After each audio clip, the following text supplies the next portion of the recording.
My genetic profile? Valen stared at the holographic display Kelvik had sent. What does this have to do with anything? They had found temporary sanctuary in an ancient Astrian temple, hidden deep within a mountain range. 3 days had passed since their escape from the palace, days spent evading Draxus's search parties and gathering intelligence from Thalia's remaining allies. Thalia's expression was troubled as she manipulated the hologram, expanding a section of complex molecular structures. Do you see these markers? They're unique to certain humans, perhaps 1 in 10 million. Valen studied the highlighted sections, recognition dawning. These are the tests they ran before sending me here. They said it was standard procedure. It wasn't. Thalia's voice was tight. Valen, the Astrian species is dying. A genetic degradation has been spreading through our population for generations. Our scientists discovered that certain humans carry compatible genetic markers that could potentially reverse the damage. So I was sent here as, what? A lab specimen. The realization burned like acid. A potential savior. Thalia's patterns dimmed with shame. The Earth Coalition knew it was part of the peace negotiations.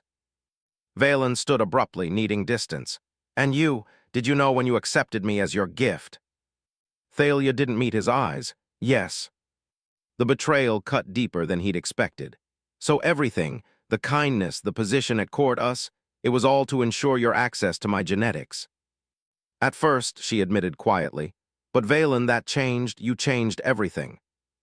He wanted to believe her, but doubt had taken root. How convenient that you fell in love with the one human who could save your species. Thalia's patterns flared with sudden intensity. Do you think this was easy for me?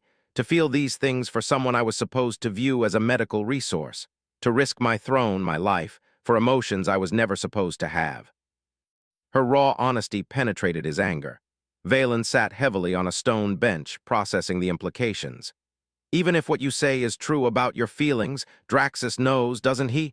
That's why he moved against you. He wants control of the genetic solution. Yes, she approached cautiously, kneeling before him. Draxus wants to harvest compatible humans against their will.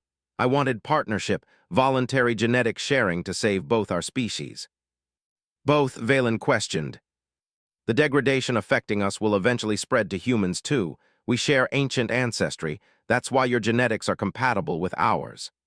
She took his hands in hers. What we discovered could save both Astrians and humans, but only if administered ethically. That's what this fight is really about. As the truth settled between them, a plan began to form.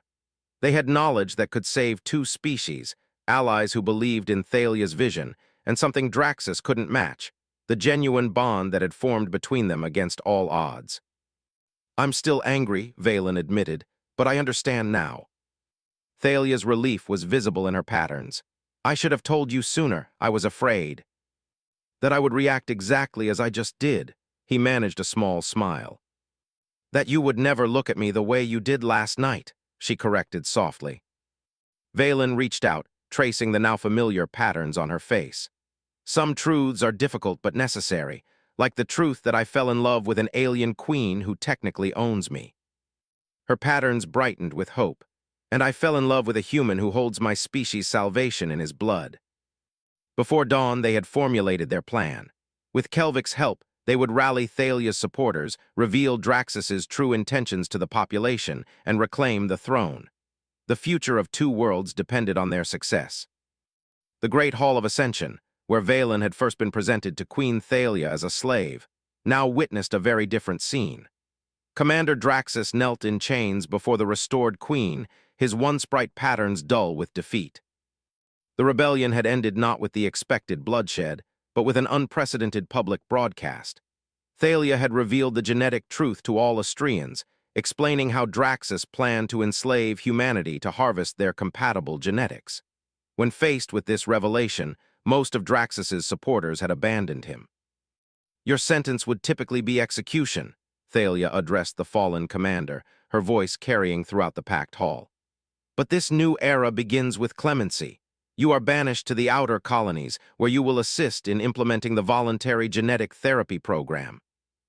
Murmurs rippled through the assembled crowd. Beside Thalia stood Valen, no longer in a slave's garb but dressed in formal attire that combined Astrian and human design elements. The symbolism was not lost on anyone present. As Draxus was led away, Thalia addressed her people. For too long, we have viewed other species as resources to be exploited. Today, we recognize that our survival depends not on domination, but cooperation. She gestured to Valen. This man came to us as a slave. He stands before you now as the architect of our species' salvation, and she paused, her patterns pulsing with emotion, as my chosen consort. Shocked silence fell over the hall, broken only when Kelvik stepped forward to bow deeply to both of them. One by one, other Astrians followed his example, until the entire assembly acknowledged this unprecedented union. Later, in the privacy of the royal gardens, Valen still seemed dazed by the turn of events. "Are you certain about this? Making me your consort will change everything." Thalia's crimson curls caught the light of the setting suns as she turned to him. "Everything has already changed. The first human Astrian genetic therapies are being distributed. Earth has been notified that all human captives will be released. And I." She took his hands, her patterns forming the intricate sequence that, among Astrians, signified deepest commitment. "I have found something I never expected in you. Not a slave, not a genetic solution, but a partner."